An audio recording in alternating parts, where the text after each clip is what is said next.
fait, c'est un peu vidé. Mais j'ai pu le dire un peu au début, c'est que les, les- les deux interventions que j'ai faites ici ont un caractère un peu exceptionnel dans mon travail, vraiment.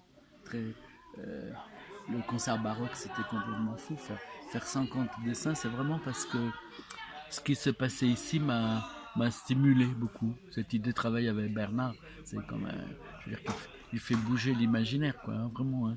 Et, et puis, ce que j'ai fait après dans les arbres, c'est-à-dire ces sculptures constituées de cellules végétales vivantes, tout ça, c'est un truc que je ne sais pas si j'aurais eu l'idée ailleurs, quoi. C'était dans cette espèce de stimulation euh, aiguë qu'il y a ici, quoi, vraiment.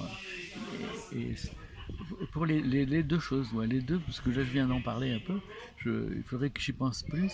C'est à part dans mon travail, parce que c'était ici. Et ça a pris cette dimension un peu singulière. Ouais, probablement nourri de tous ces échanges, de lui qui est tellement inattendu, quoi, inventif. Je veux dire, cette façon qu'il a de travailler les mots, et en même temps, ça veut dire qu'il travaille les idées tout le temps, quoi. Vraiment, cette idée de.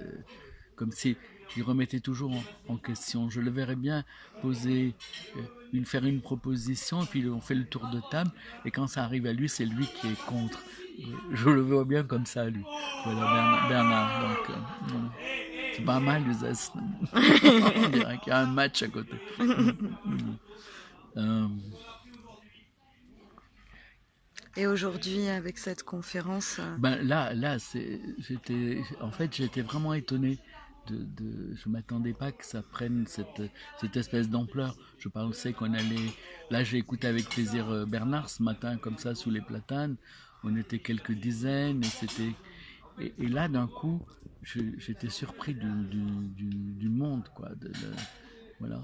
Et du coup, je ne savais pas si j'allais trouver le ton. Voilà. Si je parle avec des gens, c'est presque toujours comme si on s'adresse à une personne, quoi.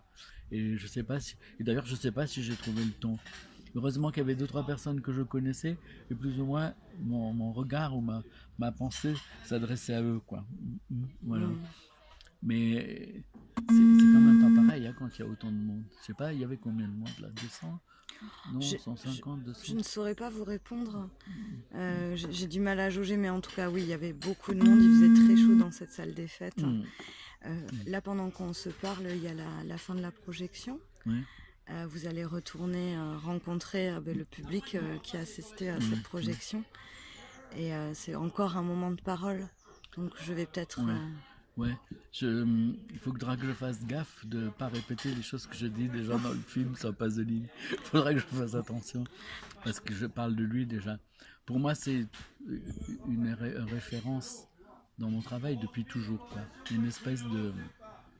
Il a chez Pasolini tout le temps une espèce d'appréhension très charnelle du réel et curieusement, ça en révèle une dimension presque sacrée tout le temps. Il y a ça chez lui qui m'intéresse beaucoup. Il sait, je veux dire, il parle d'un petit voyou de Rome et le film a l'air d'une quête mythique presque. Voilà, il arrive toujours à donner ça.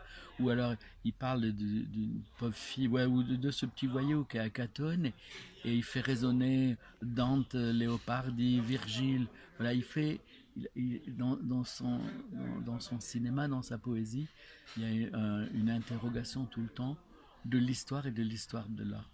Il s'inscrit dans le temps, quoi. C'est une vision très dialectique, très, au fond, c'est un marxiste, quoi. Ouais. Merci.